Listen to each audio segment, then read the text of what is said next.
Hey everyone, welcome to a new episode of He's Not Wrong, and I'm your host, Chad D.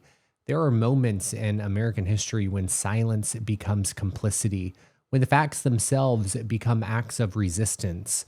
We are living through one of those moments right now. Our guest today is Rebecca Kelliher. Her new book, Just Pills, The Extraordinary Story of a Revolution in Abortion Care, is out now and is the definitive account of how these small tablets became the front line in the fight for freedom. During its development, Just Pills was shortlisted for the prestigious 2023 J. Anthony Lucas Work in Progress Award, a joint honor from Columbia University's Graduate School of Journalism and Harvard's Nieman Foundation for Journalism, a testament to the rigor, depth, and courage behind Rebecca's reporting.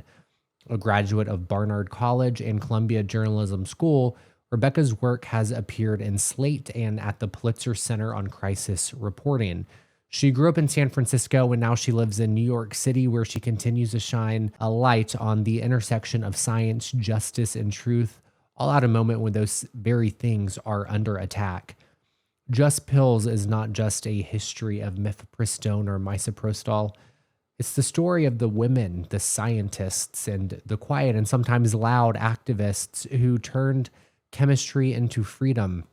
It traces how these pills born from research in the 1970s became lifelines for millions of people, allowing them to make deeply personal choices safely, privately, and on their own terms.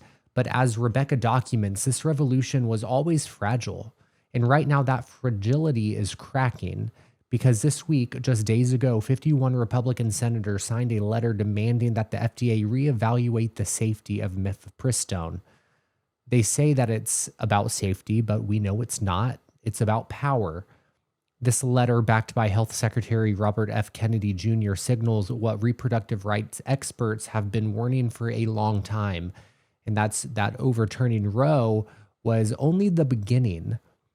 The real goal is a nationwide abortion ban, and this time they're doing it under the guise of science. Mifepristone has been safely used for over 20 years in more than 60 countries and accounts for 63% of all abortions in the United States. Yet, Republicans are calling for the FDA to suspend approvals, to block pharmacies from dispensing the medication, and even ban its mailing. Moves that would shut down the majority of abortions in this country overnight. When medication like this is banned, it actually puts more lives at risk, a fact that we dive very deep into during this episode.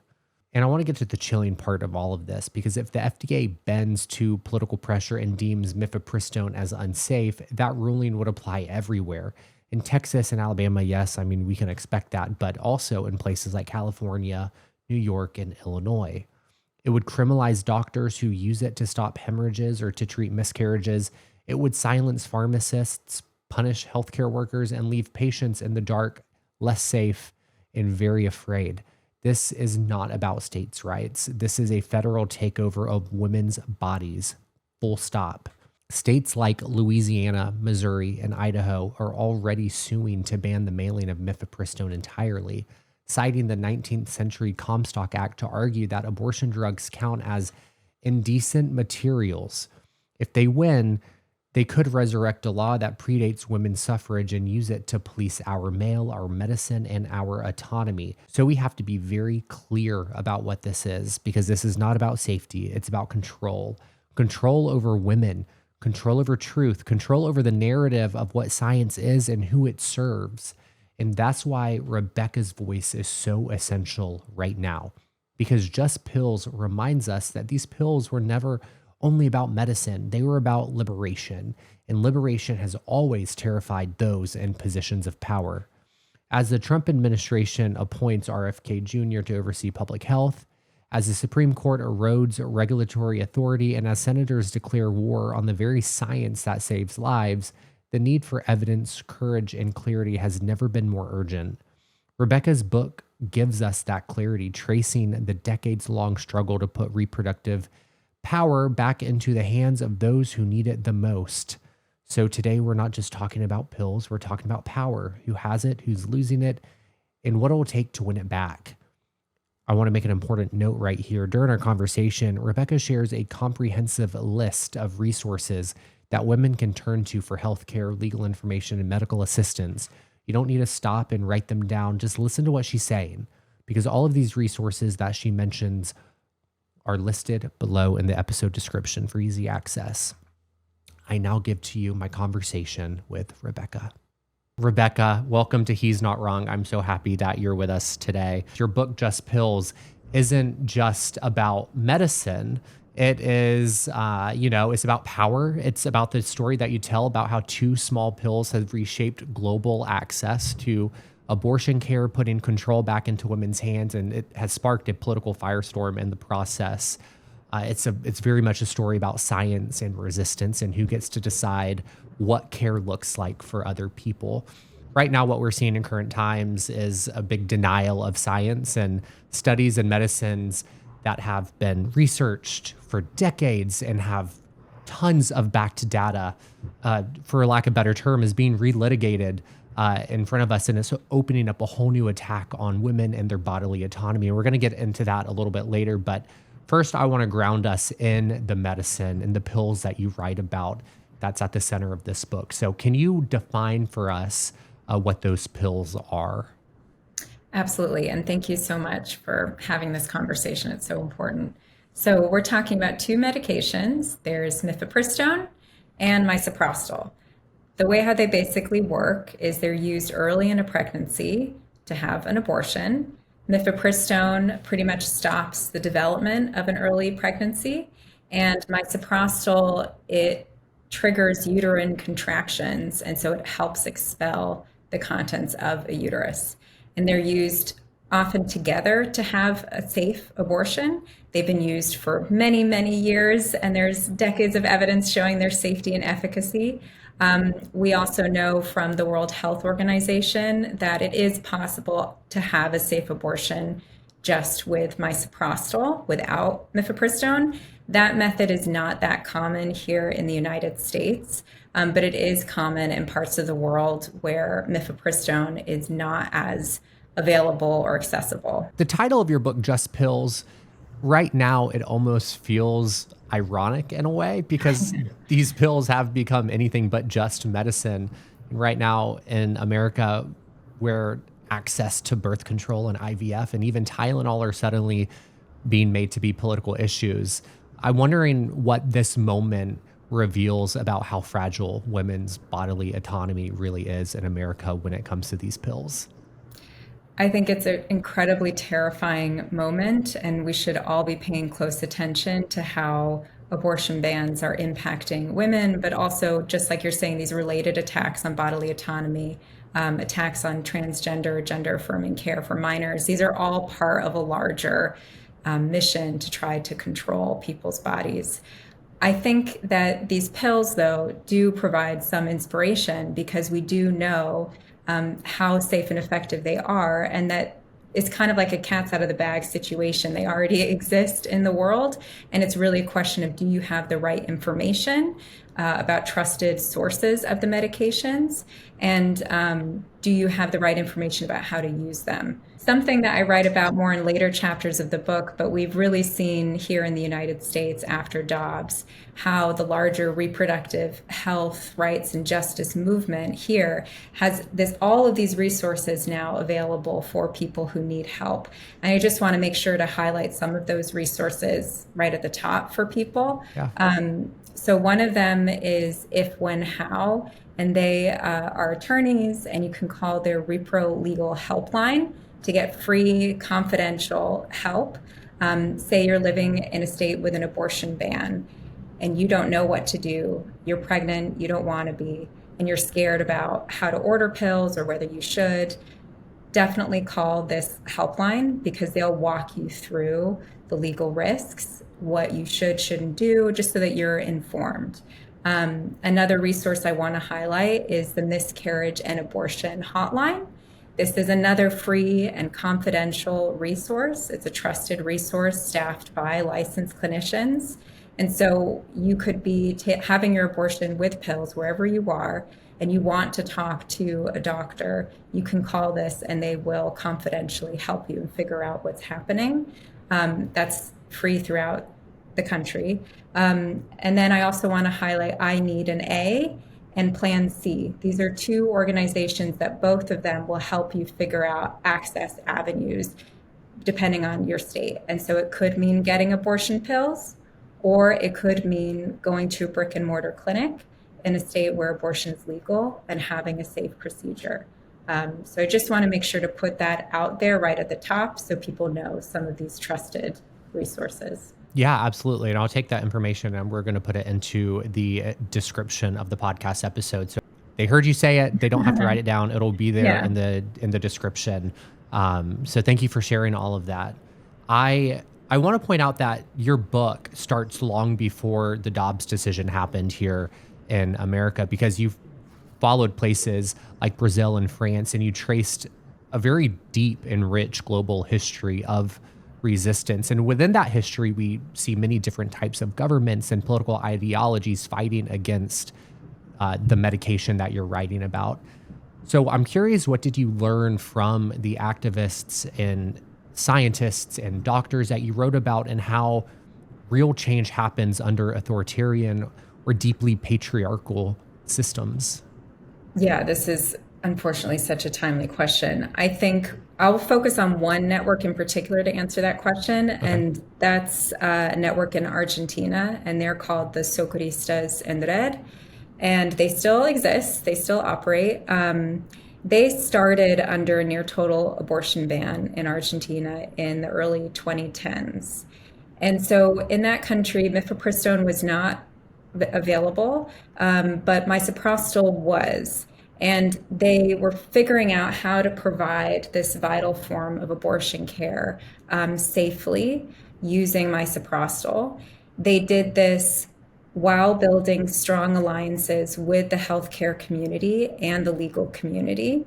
And they did this while also pushing to fight for legal change. And they did have success. Argentina in 2020 did legalize abortion up to 14 weeks in pregnancy. It's still not, full legalization, but it worked. And the Socorristas still exists now, trying to support people getting legal abortion care.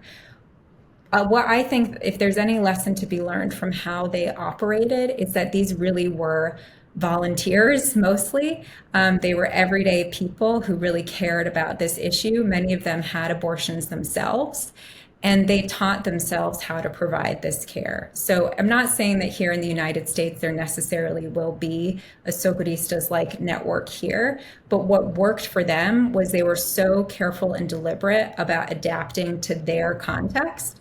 And I think we're seeing here in the US, state by state, different networks figuring out their comfort level, their risk level with helping people in the ways that they can.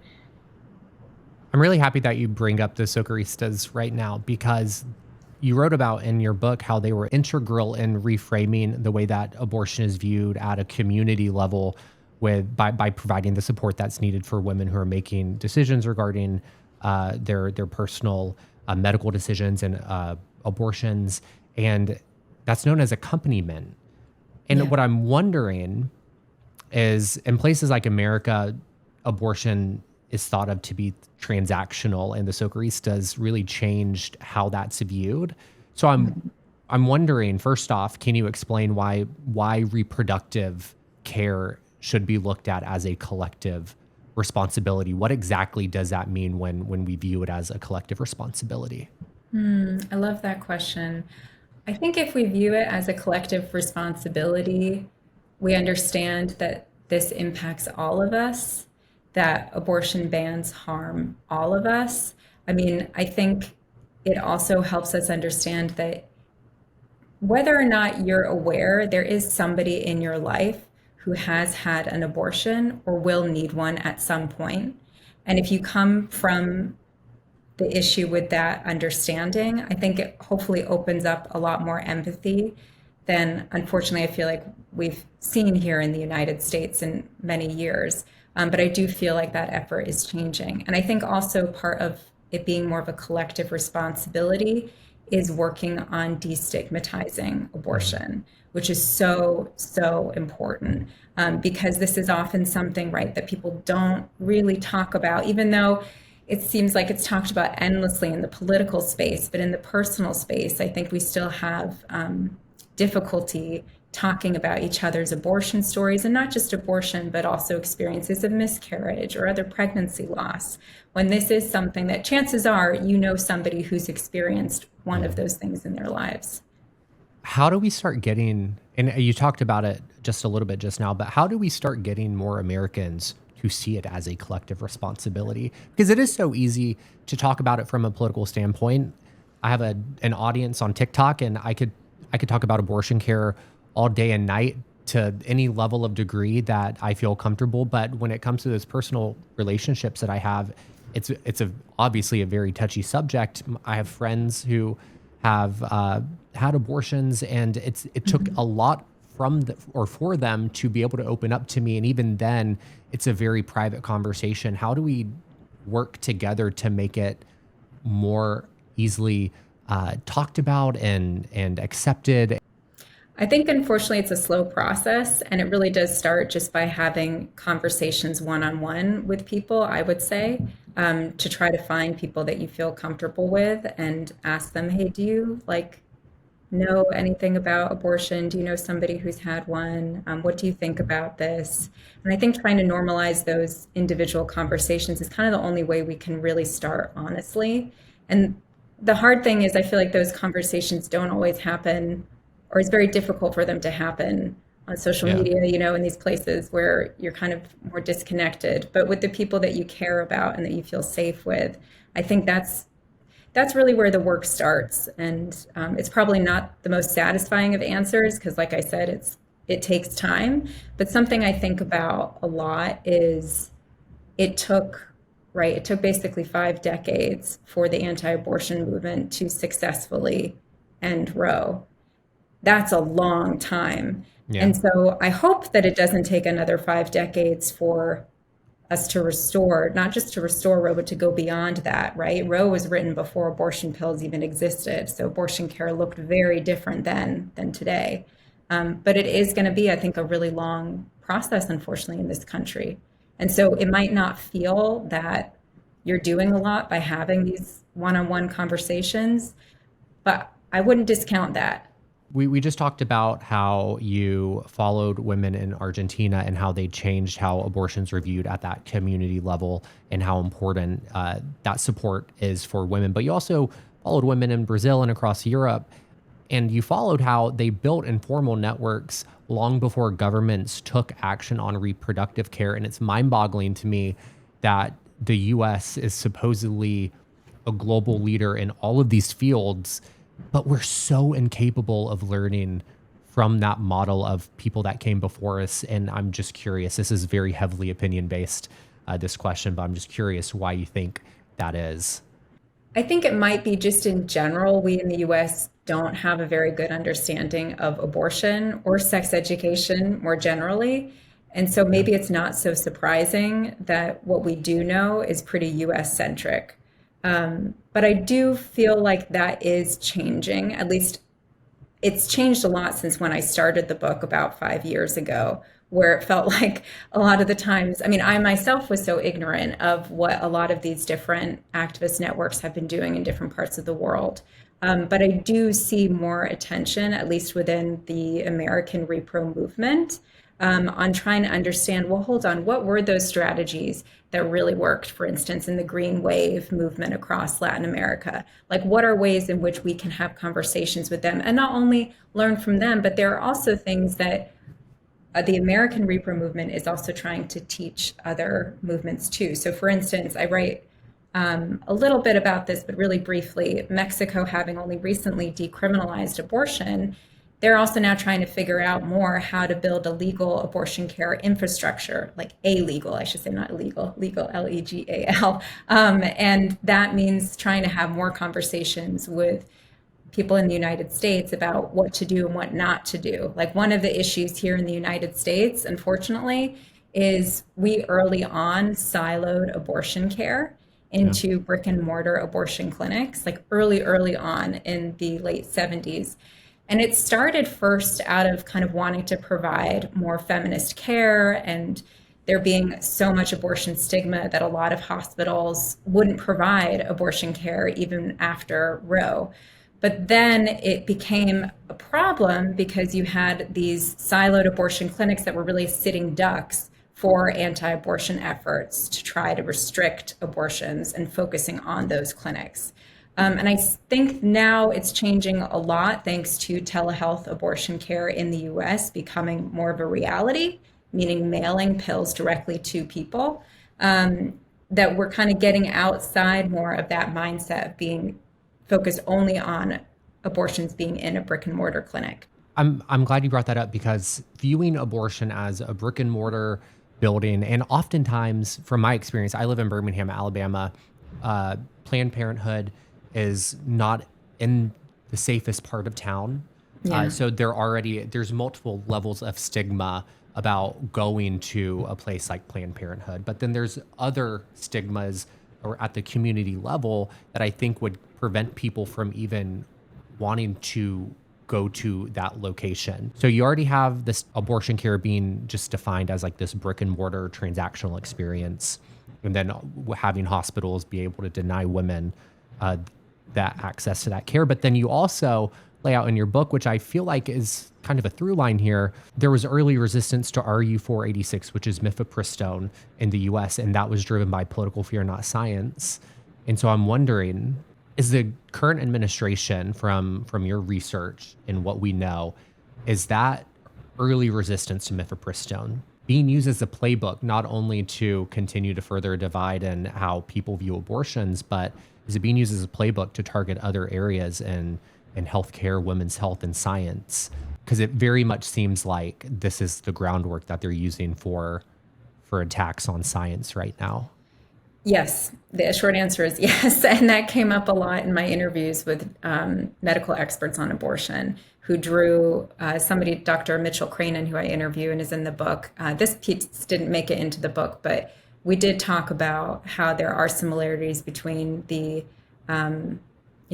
attempts to discredit the safety of mifepristone and trying to discredit the safety of vaccines, right? And we're seeing that right now. And relatedly, the playbook that we're also seeing happening to try to ban gender affirming care for minors in certain states really, really closely follows the anti-abortion playbook, which was basically a death of a thousand cuts, right? Trying to restrict abortion access more and more and more in these ways that might be difficult for the public to understand at first, because it kind of seems like they're just so small. But then you build up until you get a total ban. And we see this happening, unfortunately, now. I was going to preface this next question with, I'm not a conspiracy theorist, but you just laid out how it starts small and it just builds on top. So I think I know the answer to this next question, but right now with the government telling pregnant women not to take something as simple as Tylenol while trying to ban abortion pills and criminalize doctors for offering much needed healthcare to women, to me it's not about health. But I'm wondering, from your research and the history of places that you've studied on how they either have allowed abortions or how they began their bans, is this how they start testing how far they can go in controlling women's bodies? I mean, I would say yes, based off of what we're seeing. And I think this is connected to larger trends of pregnancy criminalization. So not just the criminalization of abortion, but we see there's been a trend for many years now of criminalizing people for their pregnancy outcomes. And this is really concerning. There's a legal scholar named Mary Ziegler who's written a lot about fetal personhood, which is this argument within the anti-abortion movement in the US that's gaining a lot of traction right now. And I just want to highlight it because people should be paying attention to it. And basically the gist of it is that a fetus would be considered a full person, like under the law, a full person. And in effect, that would take away the pregnant person's humanity and human rights by focusing on the fetus as a person. So it's a really dangerous concept, and we see it being used. And I do think that is very scary. And I think the attempts, for instance, to try to say that birth control pills are abortion pills, which we also see is happening in the anti-abortion movement, and that's not true. We're talking about different medications. I think these are all connected as trying to control women's bodies. Really, if we want to go really far out there, like zoom out to what's going on, it's part of a larger, I think, far right movement to try to focus on traditional gender roles and a traditional kind of heteronormative family structure, where the cisgender woman is, making the babies, providing care at home, and the cisgender man is making the money, and that's that. And I do just want to highlight as well, we saw just this week the Supreme Court arguments in a case that was about conversion therapy. And who was behind that case? Alliance Defending Freedom. This is the same group behind Dobbs. This is the same group behind the case which I write about in the book, which happened to sue the FDA to try to remove the 2000 approval of mifepristone, one of the abortion pills. So these are all linked. I'm really happy you bring that up, because Mike Johnson worked for that group before he stepped into politics. And so when we talk about zooming out, that's what I'd love to do on this podcast. It's all interconnected. You have Project 2025. They very clearly lay out their goal with the traditional family and what that looks like and the steps that they want to take to ensure that America looks uniform in that way. It's a topic for a whole nother episode. One thing that I want to bring up that you laid out beautifully in your book is that just because there's a ban on reproductive care doesn't mean that women are going to stop seeking treatment. And a lot of times they'll go to unqualified individuals. Bans just put more lives at risk, plain and simple. If you want a procedure, you're going to get one, and it puts a whole lot more lives at risk. And we can save lives if we have a comprehensive approach to women's health. And you provide the facts and the data from other countries to prove that. And so for the listeners, from your reporting, I'm curious what happens to public health when lawmakers legislate morality instead of using facts and science. What do we see when that's the end game? Well, we already see right now in Texas that the infant mortality rate and the maternal mortality rate, they've both gone up since Dobbs. I think it's really important to say, yes, abortion pills are life-saving. They are safe. They are available if you know where to find them safely, but they are not a silver bullet. And one of the biggest reasons why they're not is because they're used earlier in pregnancy. And so when we're talking about in Texas, which has, near total abortion ban, this maternal mortality rate going up and the infant mortality rate going up, we're really talking mostly about women who needed abortion care later in their pregnancy. It might have been a wanted pregnancy and something went wrong towards the end, and they couldn't get the care that they needed.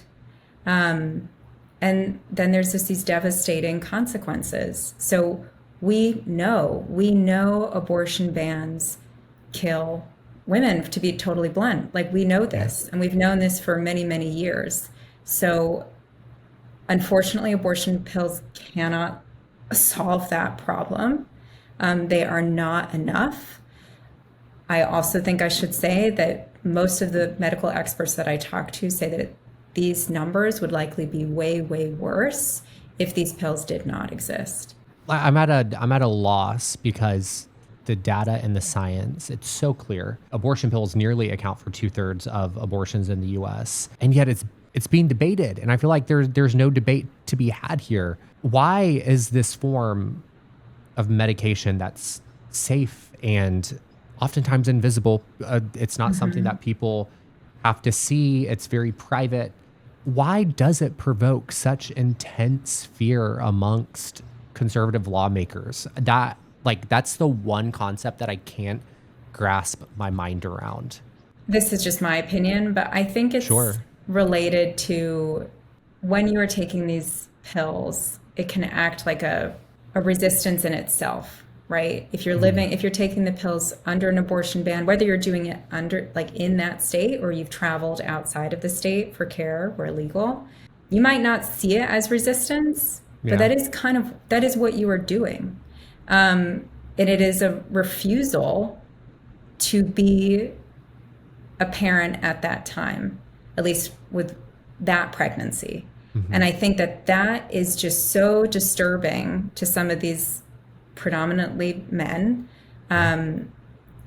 who see women really just as being mothers. I mean, as being, just needing to carry a pregnancy to term and being forced to give birth. And that's that. And I think that just makes them irate. That's just my opinion. I'm going to have to agree with that one. She's not wrong. One thing that I don't think a lot of people know this, I definitely didn't know it until I started reading your book. And I'm going to read straight from my notes here because I don't want to mess this up because I think this is super important. But the active ingredient in abortion medication was discovered decades ago when researchers realized that men actually produce the chemical, and I'm going to pronounce this wrong, prostaglandin. Did I say that right? How do you say that? Prostaglandin. Okay, prostaglandin.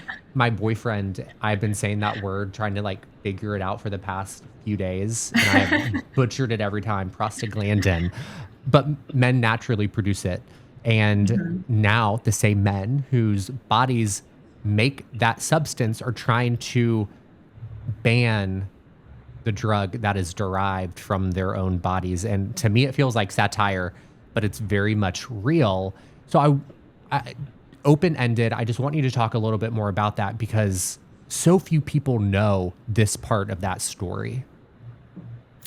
Yeah, this was really interesting. It's something I learned in the course of reporting and researching. So what we're talking about is misoprostol, one of the two abortion pills. What misoprostol really is a synthetic prostaglandin. And a prostaglandin, the history of that goes way back to what you were just reading. And it was really discovered by a woman, actually, in the late 20s, early 30s, who was looking at, she was doing fertility research, Sarah Ratner, and she found it by looking at semen. She found this compound, prostaglandins, and she realized that what it did could have really big implications in fertility research. And I write about how it took many years to then explore what prostaglandins' capabilities are, and one of them is for having abortions. And it was, I believe I write about it in the early 80s. Yep. There was somebody who won a Nobel Prize for their research on prostaglandins. And one of the key benefits of prostaglandins that he wrote about, the Nobel Prize winner, was for its use for abortions. So I guess it's just our bodies are our bodies, and we sort of put these barriers around, like these boundaries, these imaginary kind of boundaries around biological sex, when I think the reality is actually a lot more complicated. And the history of prostaglandins is just one indication of that, which was a surprising history to me. It's a surprising history to me too. I just think it's so ironic that Yes. Yeah, the it people is. who are trying to ban it are the Yeah. ones who produce it. I'm like, oh my God. So I'm gonna have to move on from that one. I could go on for days about that. But the criminalization of self-managed abortion in America often targets poor women and women of color. And Yes. so I'm curious from your reporting and your research in other countries, what that tells us about who these laws are actually written for and who they're against. And then kind of a second part to the question, and what do those countries do to fill the gaps that were left behind when we see there being such different impacts to minority groups? So we know that the vast majority of people in the US who get abortions are low income. We also know that people of color disproportionately get abortions here in the US. So abortion bans are clearly targeting not just women and pregnant capable people, but specifically poor women and poor women of color. And we see that just in how abortion bans, which states have abortion bans currently, and the makeup of those states. In terms of self-managed abortion, so the term self-managed abortion is kind of newer in the American repro movement, but it really refers to taking mifepristone and misoprostol, or just misoprostol, to have an abortion outside of a healthcare context, right? So not through a licensed clinician. So you can think of cases where people got abortion pills online without a prescription, and took the pills at home. That would be considered a self-managed abortion.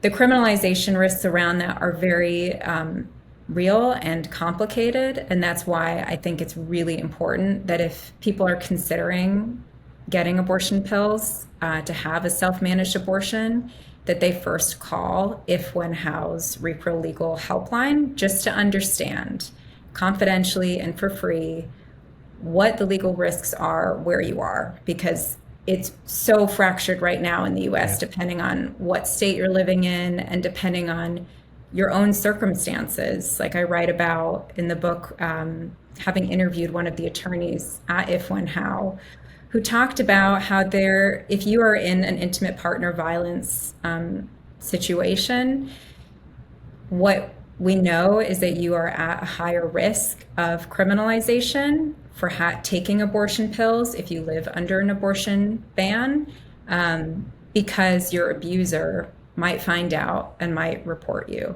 So that is really serious, and this is why I think it's so important to talk to If When How lawyers if you're considering this, just so that you know the risks. One thing that you wrote about in your book is that a French health minister called the pills the moral property of women. And right now, the pills are being treated as contraband by the far right. But I'm curious, what does that mean? What does moral property of women mean in this context? I love that question because I've thought about it a lot, and I'm not sure what was going on in his mind when he said that. But what I love about that line is this flipping of morality, I think, because the American anti-abortion movement has done such a good job of messaging abortion as immoral. Yep. And I love thinking of it instead as moral and that the real immorality is to force a person to give birth, to force a person to carry a pregnancy to term, that is what is immoral.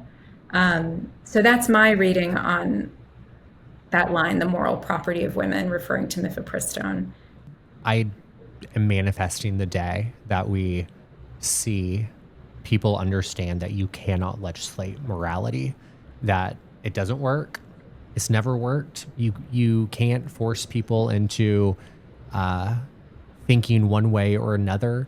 And I think that is one of the greatest ills of our society, is the fact that people think that we can legislate morality when history tells us you just cannot do it. So in that same vein, though, and we talked about this a little bit earlier about resistance and how taking the pill is a form of resistance. Are the pills that you write about, is this going to be the new front line for civil disobedience?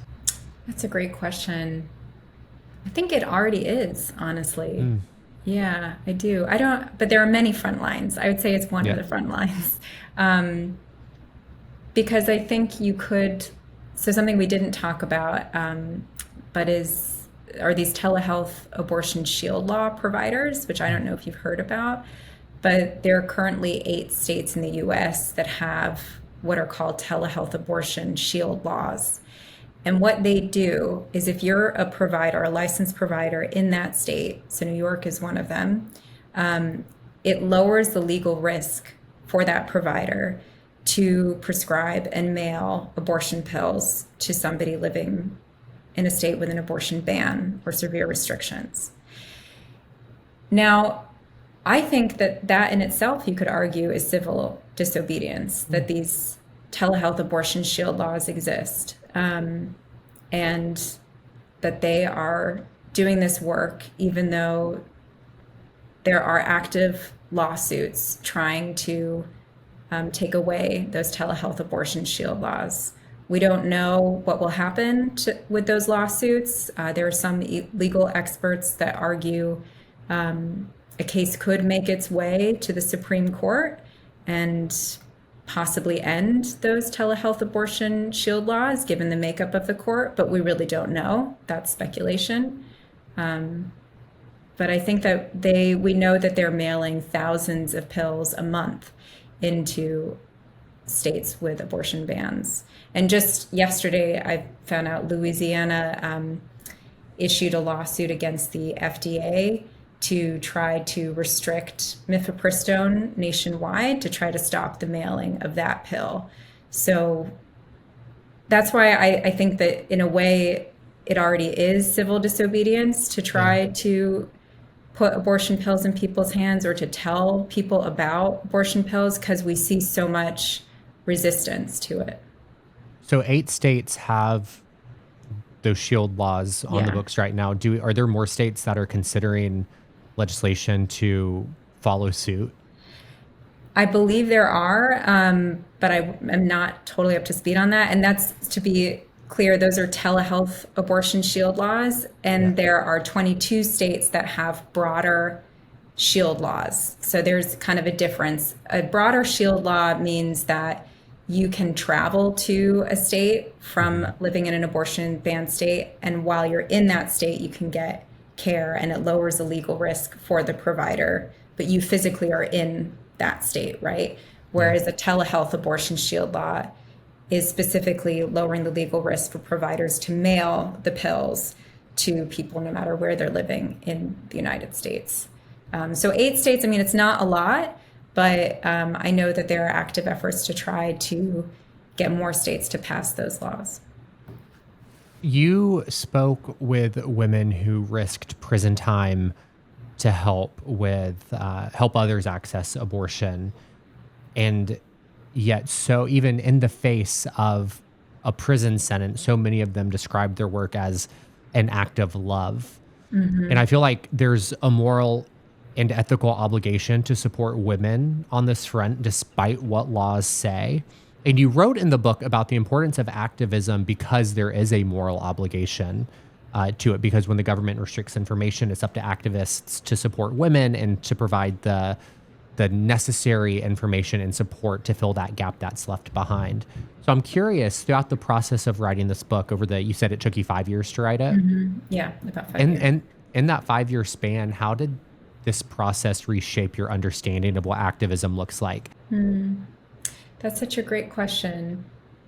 I think it just expanded my understanding of what activism could look like. But it doesn't necessarily have to be doing that really high risk, high legal risk work of distributing the pills or helping people through their abortions with pills. It can take other forms too. And I think something else I learned from the activists themselves is it's also quite a personal question for you yourself as to what you feel comfortable doing. Yeah. And, I don't think it's a coincidence that some of the activists that take on this highest risk work now have made that decision, some of them later in their life, and are prepared to face what the consequences might be. So the reason why I'm saying that is because I don't kind of want people to feel a sense of judgment if they're not doing that. That's not, and I don't think that's from the activists as well. I think it's really just, such a personal question as to what you feel like your risk tolerance is. And of course, this also intersects with if you are in a position that's more vulnerable at this time, then okay. It's hard for me to talk clearly about how these different activists work just because they do face so many criminalization risks. So there's a lot that I can't say. What I can say is that they're working, the ones that I've spoken to are working very deliberately and carefully and have strong alliances with the legal community to try to make sure they can lower the criminalization risks as much as they can for the people that they're supporting. Yeah, I appreciate you writing about that in your book because, and I'm going to stay on this activism topic for just a second, because my viewpoint has always been so narrow of what an activist looks like. And in reading all of this and in speaking with you, it feels weird to use the word creative, but it's made Yeah. me think in a creative way. And okay, I can do X, Y, Z. I'm capable of that. That is a different form of activism. That's widening my viewpoint of it. And I think in the day and age where things are being thrown at us so much. One thing I talked about with a guest earlier this week, and it's in Kamala Harris's book, 107 Days, is that what we're seeing is a high velocity event happening where they throw millions of things at us. They want us to focus on one. So the other 99 things we can't even give our attention to. And that's what they get away with. And it almost feels impossible to understand where we can insert ourselves and get involved. It seems like such a big task, but this conversation and in reading your book, it truly does feel like even the small things, being an activist in a small way has a massive impact, because no matter what, there's always going to be gaps that need to be filled, small to large. And so personally, I want to thank you for allowing me to view it in such a different and creative way. So with that being said, we're in the last few questions that I had planned out for you. The activists that you write about often emphasize that the pills are only a part of the story. Yeah. That the real revolution, and you spoke to this a little bit, is in the networks of care and solidarity and trust and community that they're building. So after documenting so much trauma and resistance and personal stories, what gives you hope right now? Oh my gosh, such a great question. I think what gives me hope is people. So the vast majority of Americans did not want Dobbs to happen. Abortion is popular in this country. People do want to know generally about abortion pills. And that does give me hope. I think more concretely, I interviewed nearly 200 people for this book. And every single person I talked to, and it ranged, some of them were feminist activists, some of them were researchers, abortion providers, attorneys, abortion seekers, but every single person had a story. And it was a moving story, each person's connection to why they were doing what they were doing. And just kind of being surrounded by that and all those voices really did give me hope. It's something that I almost wish that everybody could experience. Everybody could talk to this many people and hear over and over again just the passion in people's voices for giving this care in whatever way that they can. There are good people out there, and that gives me hope. If there's one thing that you want every reader, every listener right now to walk away with, what is it? Abortion pills are safe and effective. I think that's the one thing I want people to understand. Don't listen to the discrediting of the medications. We know that they're safe and effective. I feel like I know what your answer to the next question is going to be, but Rebecca, can you tell me what you're not wrong about? Oh, I can't repeat that. Abortion pills are safe and effective. I think I'd say abortion is okay. Yeah. That brings us to the end, and I just want to thank you for all the work that you have done. Thank you for expanding my mind. I learned a lot from talking to you and reading your book. I'm going to plug it in every outlet that I possibly can, because I think it's one that everyone needs to know. Is a history that is worth learning. And I just want to thank you from the bottom of my heart for spending your time this afternoon to come on to He's Not Wrong. Thank you so much. It's been such a joy. After talking with Rebecca, one thing is absolutely crystal clear, and it's that this fight was never just about abortion. It's about truth. It's about who gets to define it, distort it, and decide who it belongs to. Just Pills is about power and resistance and the quiet revolution that began when women realized that they could take their bodies and their futures into their own hands. For decades, mifepristone and misoprostol have given millions of people something that terrifies authoritarian movements more than anything else, and that's agency. The right to say, I decide what happens to me. And that's what's under attack right now. When 51 US senators, backed by a conspiracy theory, health secretary, and a president obsessed with vengeance, demand that the FDA reconsider the safety of a pill that's been safely used for decades, what they're really saying is, we don't trust women with power. They're saying we don't trust doctors, we don't trust science, and we sure as hell don't trust freedom. They told us that overturning Roe would send abortion back to the states, and they lied. But history tells us something else. And that's when you push truth underground, it doesn't die. It just gets louder, and the movements that are trying to expose that truth, they multiply. The same underground networks that once smuggled abortion pills into Texas and Mississippi are now sharing medical protocols across borders. Scientists, pharmacists, and activists are refusing to be silent. Journalists like Rebecca are documenting every step of this modern resistance, ensuring that even if lawmakers try to erase the story, the record will still remain. Rebecca's book, Just Pills, is available now everywhere where books are sold. I want you to read it. You need to talk about it. And I want you to share it, because when they come for the facts, we answer with knowledge. When they come for our rights, we answer with resistance. And that's my episode for today. I hope you enjoyed it. Please be sure to share it with your friends, your family. We need to get this message out. Go buy Rebecca's book. If you want to share something that you're not wrong about, you can call 205-538-3202, or you can leave me a DM on Instagram. All the links and information for resources and social media and where you can buy the book is in the description below. And I look forward to seeing you next week.